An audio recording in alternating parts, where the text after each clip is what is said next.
Blog Talk Radio. Hey, folks, how you doing? I hope you're doing great. I'm doing fantastic. I've got my water here next to me, which I always need because I talk a lot, and it's just what I want to be quenched. And if don't forget, and I always forget to remind you that if you have any questions, want certain guests to be on the show, all you have to do is tweet us, Facebook us, any of the social media platforms, and send us a message. And we're at Harlem World Magazine. Today we welcome another leader, legend, and trailblazer as we celebrate Harlem, the greatest community in the world. Harlem World Magazine's long-term friends, partners, and trailblazers in Harlem, who started, if my memory serves me right, at 125 Mart, and I'm sure she'll correct me if I'm wrong, on 125th Street back in the day. Moikgantsi Kgama and her husband, partner, friend, everything, Gregory Gates, is not with us today, but they are the founder and executive producers of ImageNation. ImageNation is a media arts group created to support independent film, music that highlights Pan-African people and their stories. Extremely important. ImageNation has presented outstanding programs internationally, locally at the Film Society of Lincoln Center, the Schomburg, and all throughout New York City. And they continue to do it, and they're about to turn up the notch a bit more, a lot more, over their years. I'll get back to that. Over the years, they've been their programming has included events with Spike Lee, Ruby D, Chuck D, all the Ds, Rosie Perez, Stanley Nelson, and tons and tons and tons of other celebrities in and out of Harlem, luminaries, and, of course, Harlem World Magazine. The team looks towards the future. I love it. With a new space in Harlem that's a coffee shop by day and a cinema by night, the Soul Cinema Cafe that will be a hub for black indie cinema, a cool space for music and coffee lovers. Hello, Moikgantsi. How are you? Hey, Danny. How are you? Thanks so much for having me back. I would love having you back, and our listeners love having you back. And, wherever they are, whether they're in the United States, in Harlem, or around the world, they love you. So it was easy to have you back on the show, and especially to talk about something as important as the Soul Cafe. And who came up with that idea and that concept? Was it you or who? Of the coffee shop by day, cinema by night? Yeah. That idea? That kind of... Well, the whole cinema cafe idea. That I guess I would say that's my idea. When I started ImageNation a gazillion years ago, the goal was to develop audiences that would patronize black-owned cinemas. When I first got into the film business, I looked around and I thought, okay, well, I see a ton of really talented black filmmakers, right? And there are black film festivals, but I started looking at where do the films go, and I was like, okay, there was this film forum. There's IFC, there's Angelica, but none of these places are really committed to our communities and our films. And I felt like we needed a place where when filmmakers have a film, they know there's someplace where it's going to show. And where the community knows they could find this content consistently. And I also wanted to see us participate in that aspect of the film business. And so I looked at it as a vehicle for exhibition and ultimately distribution. Because, my vision is to develop this into a chain. And so if we own a chain of cinemas, we own a distribution vehicle. And so, at least in terms of theatrical distribution. So that's where the idea came from. But, I was a kid when I came up with this idea, and I wasn't really sure how to get it off the ground. And a friend of mine told me, kind of gave me the idea to start with this series, and that was ImageNation. So we started just showing the films. And we started cross-promoting with poets and music to get people really interested in indie film. And it's just grown and developed into lots of other things that I love doing. And now we're getting to the point where we're like, well, the hard part for us has been getting the physical space, getting the venue open because of the investment in real estate, because of the capital that's needed to get that done. Yeah, so, I can imagine. yeah, we've been doing the audience development. We've been doing the events. We've had outdoor film festivals. We've had major events at the Apollo and Lincoln Center. But all of that is different than running a 24/7 ongoing concern. Right. And so that's the goal, is to get that going and to be able to develop it into something that we can replicate. So what is the idea behind the Save a Seat campaign, which, again, I love? And just to let our audience know, I've been loving the work that you and your husband, Gregory, has been doing for years. And did it really start at the 125 mark back in the day, or were there some iterations before that? You know, it's funny. I feel like everybody who meets us thinks we started when they met us. and that's fine. You know, that's fine. That's when it started for them. Right. But we actually started in '97 at a spot downtown called Void. And it was basically like a bar where one side of the bar was a movie screen. The whole thing was a screen. And they had these tables, and the tables had monitors that faced up. So we'd be showing a movie on the screen, on this big screen, and you look down, and under your drink is the movie. So it was just a really cool media-rich venue. Yeah, and we like loved that. place. Yeah, you just kind of walked in, and there was just media and film all around you. And so that was our home in the beginning. In '97, so we started doing something we called ImageNation, Flicks, Grooves, Words, and Moves. So we'd have film, we'd have poetry, we'd have a dance party, and that's where it started. And then we grew. Nice. We went to, it was fun. It was fun. And, you know, we packed the house. People would sit on the floor if they had to. And then we grew into, we did Nels. We did the Apollo Theater with our Revolution Awards. After 9/11, we decided that we're showing black film. Downtown was pretty much a mess after 9/11, and that we wanted to situate in the black community, and we're Harlemites, so we said let's situate in Harlem. Right. Yeah. Makes sense. And so then so we had a brownstone cinema for a while, where on Friday nights we would show movies in brownstone, and we had our outdoor film series. We started that in 2002, and then we just kept going. You know, we've been to South Africa. We've been all over with the concept. Yeah, and I have to tell you, you've been grinding hard and staying focused on your mission. And I've seen that on the outside looking in. And now I know that you have, because you just said it. And, you know, the work and the, you know, step-by-step grind proves itself. So now we are here, and you started the Save a Seat campaign. Tell us about that, so our listeners, and when we post it on the website, our readers can get involved. Well, and get one of those seats. Yep, Save My Seat is a seat naming campaign. Well, basically, you can I say the amount? Can I say numbers? Please. On the show? Yes. Okay. Yes. Well, basically, for the low price of $500, you get to name a seat in our venue. You can name it with an organization. You can partner with other friends and name it, or you can just put your name on it. And so we've had people, going online and just sending us $500. And so when the venue opens, their name will be on a seat. And your name will be there as long as the venue is there. And that's, that's the deal. You become a member. You get a 1-year membership with that. Of course, you'll have to renew after the first year for the membership. But the seat is named for you. Now, does that mean you can come in and say, hey, that's my seat. Get out of my seat. Okay? Right, exactly. That does mean your name is on the seat. Because that's what I'm thinking. You're really – no, you can't kick people out your seat. But you can, be a part of the history, basically. It is a historic adventure. There's nothing like this in Harlem. We'd be the first cinema eatery in Harlem. And, one of the few black-owned art house cinemas in the world. And so it's a chance to be part of that legacy and that history. And if we evolve to assigned seating, well, then maybe you could kick people out your seat too. But that's where we are right now. Yeah, and I love that. And we also have. I just wanted to say. Please. Installment plans. Oh. If someone says 500 is too much, you can pay it in 3 installments. And there's a good chance we may break it down to even more installments, because we've been getting some feedback. We want our longtime supporters to be able to do it. We don't want it to be a hardship for folks.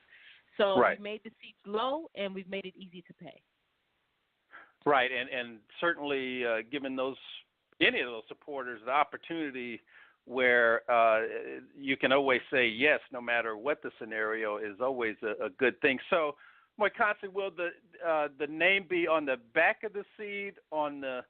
Where will the name tag be?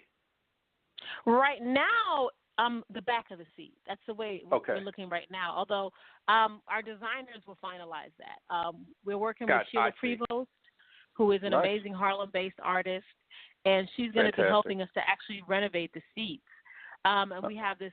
We're going to have a beautiful South African-inspired design on the back of the seats. And that's being designed by Tulare Monarang, who is a South African designer. So I've got these two sisters really kind of giving me a really fly Pan-African redo of the space. So not only will it be, it's going to be gorgeous. And so we're really excited about that as well. So that's what I wanted to ask you. I had two questions about the seat campaign.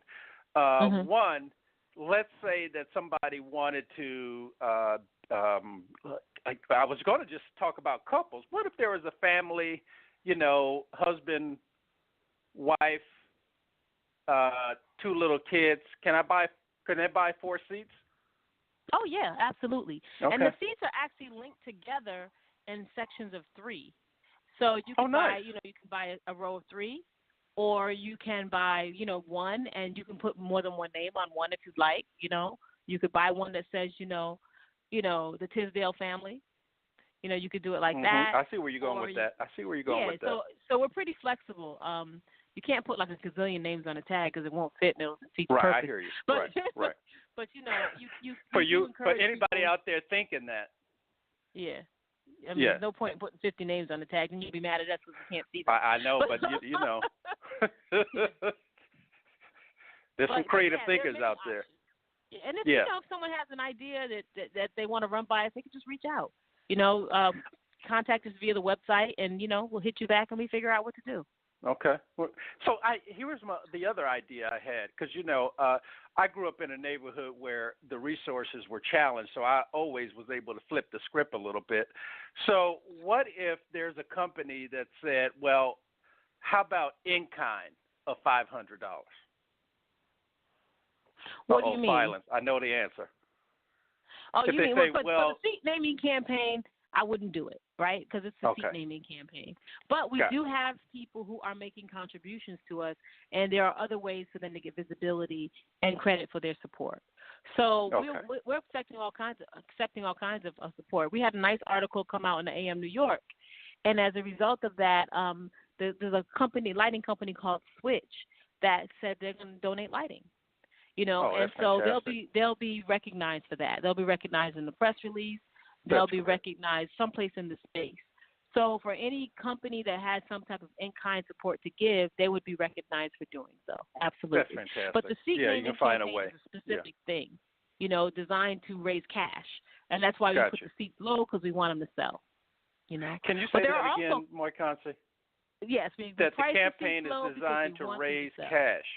Yes, absolutely. That's what it's designed for. I've had some folks even say, well, how else can I give? Can I give lower? They're like, right now we're selling seats. Because, one Pretty of the things simple. that, we've done crowdfunders, and I felt like I wanted to try a different approach because we got over 200 gifts, but they were very small gifts. And I thought, well, I'd rather get 60 large gifts or sizable gifts than 200 small gifts and kill myself for them. So I said, let's just try, see if we can find, 60 folks to buy these seats out. Yeah, there's that saying in advertising that a small account, you work as hard for a large account as you do on a small account. So if I'm going to work hard, it might as well be more money.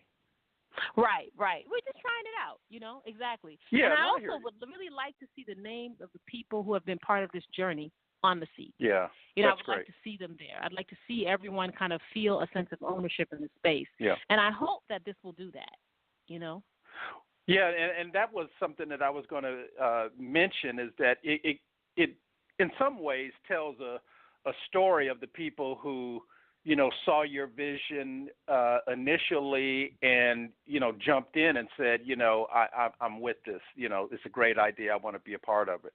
So it makes complete sense. There is some sad news though, in that What's that? It sounds like that Soul Cinema Cafe will replace Raw Space. Is that true? Yes, that is true. Oh. But that's not sad.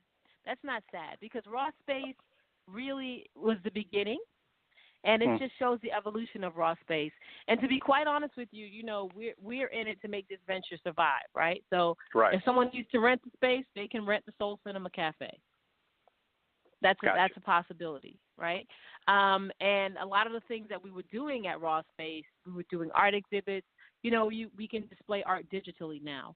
And there's more things coming, like Soul Cinema Cafe will now have you can do virtual reality experiences there. We didn't have that before. That's why I'm coming up. So that's what I wanted to ask you next is what will some of the things that'll be going on in this incredible new space of Soul Cinema. You know, before you answer, Moikgantsi, let me take a quick station ID and let folks know they're listening to the Danny Tisdale Show on Harlem World Radio, and we're talking about Soul Cinema Cafe with one of the gurus behind it, Moikgantsi Kgama, and we're getting right back to it. And I just asked her about what are some of the things that are going to be going on in the space, because we know they'll be serving coffee for the coffee lovers and probably tea. There'll be cinema. And what else, Moikgantsi? So, I mean, you know, we're going to call it a media-rich coffee shop. So if you come into the Soul Cinema, you can get a cup of latte, you can get a snack, you can get a beef patty, you can get some collard greens, you can get, you know, whatever you like to eat. And then you can go and you can watch a movie, right? Because we'll have films showing all the time. We'll have headphones so that you can have a great audio experience and not be disturbed by people who are maybe having a conversation. Right, because we know that's going to happen. You can view films. Right. There will be films and images all around you at all times. So you can look up and see maybe an Oscar show movie playing silently on the screen. You know, so it's going to be that kind of space. You can also come in and there'll be we'll have 3 VR setups where you can sit and you can experience Pan-African VR. And so, you know, it's a space where, you know, cinema means a lot of things right now, and we want the space to kind of embody all of them. And we want to see people of color represented in all the new emerging media as well. So we'll have emerging media at the space. And even if that's it's fantastic. Go ahead. Yeah.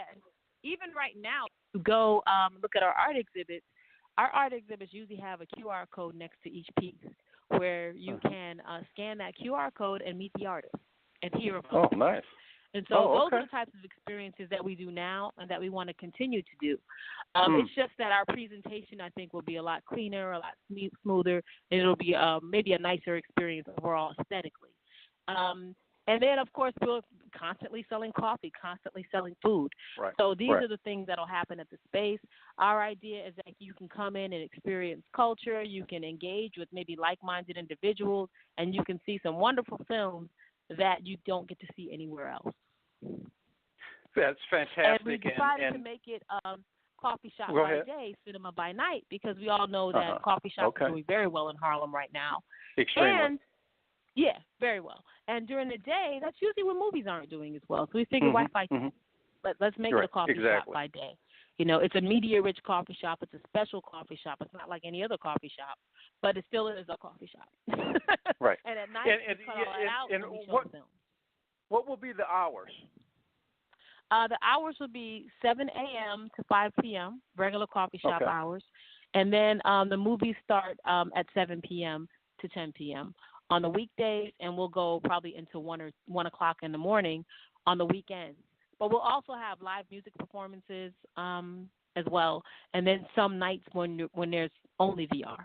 So there'll be a lot of different experiences. The calendar will go up when we open, but that's kind of the breadth of the experiences that we'll have there. I love it. You know, I had an idea, just, you know, one of my random ideas of someone creating a space where you never left the commercial space, you know, and you're almost pretty close to doing that because, you know what, the only thing you're going to need to do when you leave your space is go to sleep and probably wash your clothes. And I guess if you put a bed in there and and a washer, they wouldn't have to leave. Well, maybe that's my next space. We'll have a hotel too. Hey, that's the next you know, space. the Marriott is opening in 2020, so you never know what might be possible. I love it. Mhm. So, so it's going to be not 24 hours a day, but pretty darn close. And I wanted to just make sure that our listeners know that the address at Raw Space.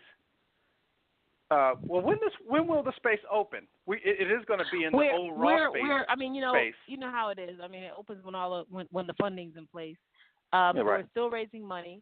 Our target is mid-June. Mid-July. Mid-July is the target to open. Okay. And so, couple of months. Yeah, a couple of months. Because really, there's not major things we have to do with the space. We'll be putting in a permanent bar and sink up front. For anyone who's been there, It's all been open. But now we'll have a counter, a counter area, bar area that's permanent, and the rest will be aesthetic. And then we're going to have a movable wall that allows us to kind of change the configuration of the space. Very smart. So, but other than that, we're talking about, paint, floors, and shelving. It's really not a major renovation, but we want the place to function a little simpler, and we want it to be a really aesthetically pleasing experience for folks. And so that's what we're focusing on. And what's the address? Because people may not know that it's hard to believe that they might not know where Raw Space is, but where is it? Yeah, it's 2031 Adam Clayton Powell Jr. Boulevard. If you're a Harlemite, you know that's 7th Avenue, and that's between 121st and 122nd Street. Great. And right now, it's just known as Raw Space, but it's the same location for anyone who's been to Raw Space. Right. Yeah. So I wanted to ask you a question, and this is one of those, possibly deep questions, but I still wanted to ask you. I reread the mission statement for Soul Cinema Cafe, a media arts group created to support, as I mentioned earlier. Why do you do the work that you do, Moikgantsi, instead of working, maybe in corporate film and industry? Yeah, sometimes I ask myself the same thing. No. Yeah. No, I'm kidding. I hear you. I'm kidding. I do it because it's what I love, and it's a reflection of who I am. I think I came to the arts from a perspective of activism and wanting to see the arts be used as a tool for liberation and a tool for empowerment. And I think things have changed a bit since I was young, since we were kids, but I think there's always been a dearth of really progressive images about us, and images that kind of connect us to each other throughout the diaspora. I'm half South African, half African American, and I think part of my inspiration was always to see us look at each other as family. I guess I'm probably what you would call a Pan-Africanist. And so I believe in Black people worldwide. I believe in us as one community. And so I wanted to show films that introduce us to each other and that show our commonalities and our differences and teach us how to explore those things and respect them. And so that's kind of how I came to independent film, wanting to dispel myths, wanting to help do away with stereotypes, wanting to emphasize the humanity of Black people worldwide. That's what really got me into this. And so that's why I feel like there's always a need for that. There's always a need for more progressive images by us, for us, and about us. And I also think that it's important to do that in a space where you can then talk about it and where you can connect to the makers. Like last night we showed Storm Salter's film Sprinter. And Sprinter has a Pan-African cast. David Allen Greer is in it. Lorraine Toussaint is in it. It has a cast of young Jamaican actors that we might not be familiar with, but who are extremely talented. And it's set in Jamaica. Storm is Jamaican. And so, these, a lot of our films, you can find them online, but to actually get a chance to talk to the director afterwards, we always, as much as possible, make sure you can talk to the director, whether it's via Skype or in person. There's that interaction. Then there's the interaction that happens in the room after people have seen these films. And so I wanted to have a place where we could really encourage community encourage people to share ideas. And so that's what it's all about for me. I would say that we will also show films that aren't, Pan-African films, but that's just our focus. So, yeah. Great. Yeah. Great program, great idea, and really looking forward to the end. Maybe the end result is not the right word, but for the official opening in July. And always loved your work. And, of course, being a Harlemite, and, of course, each time you're on the show, I always ask you, what is your favorite place in Harlem, Moikgantsi? That is always the hard question. I know. You always say that. I was thinking about it. I said to my son, what's my favorite place? He said, I don't know, Mommy. You should know. Okay. And so I love it. It's a hard question because it's like my favorite place for what? You do different things in different spaces. Right. But I will say, anytime I get to look at the Hudson, I'm happy. I like to be near the water. Yeah. So I would say overlooking the Hudson. So that could be West Harlem Pier Park. Okay. Very nice. I like to go to West Harlem Pier Park. And before I forget, I wanted to belatedly wish you a happy Mother's Day. You mentioned your son, and I know you are a hard. Yes. I know you are a hard-working mom. Folks don't know it, but you have another job outside of this job. That I'm not going to say what it is, but I just want to put that out there and let folks know how hard moms work. Well, we can say that I'm proud of my other job. Is it okay? Can I say it? Oh, please. I'm proud of I'm it, the too. communications director for Harlem Congregations for Community Improvement. Yeah, I work under the president is Malcolm Punter, who is a lifelong Harlemite, and, they do some great work. HCCI is a community development corporation that provides affordable housing and workforce opportunities. They provide space for commercial entities like my own. Great work. And it's a great agency, so I'm proud Great to be work. there. Yeah, and we're proud of you being there and HCCI for the great work that they've been doing for years, decades.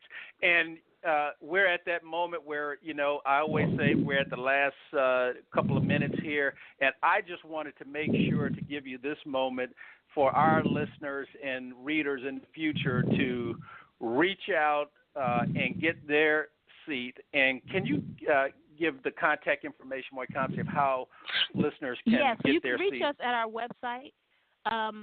Right now, at least the ImageNation website, but it's still, I want people to remember the website is Soul, that's S-O-L, not S-O-U-L, but S-O-L, cinema.com, cafe, soulcinemacafe.com. That's the website.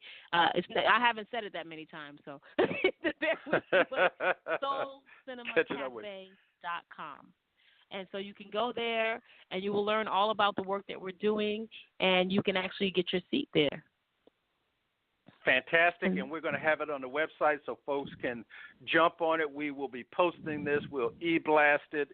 We've always, as I said, love the work that you do in Raw Space, the 125th Street space, wherever you've done your work. We've always loved it, and big fans, and really look forward to the Cinema Cafe opening. Thank you for being on the show, and good luck with the campaign. Thanks for the opportunity. Yep, all right. I'll see you in the park at the movies. You got it. Bye-bye. Okay, bye. Okay, folks, get your seat. She gave the number, Moikgantsi gave the number where to track it down and get your seat for your naming of your seat at soulcinemacafe.com/save my seat and get yours, get your name on it, and be a part of this great project. Really look forward to the next show and look forward to you having your name, your company name on the back of that seat. Okay? I know. Look at your bank account. Look at the balance. You got plenty of money. Go ahead and give the call or search them on Google. And don't forget that we posted it on our website at harlemworldmagazine.com, and you can also grab a link there. Thank you for being on the show. I thank you for listening to the show, and we will talk to you soon. Bye-bye.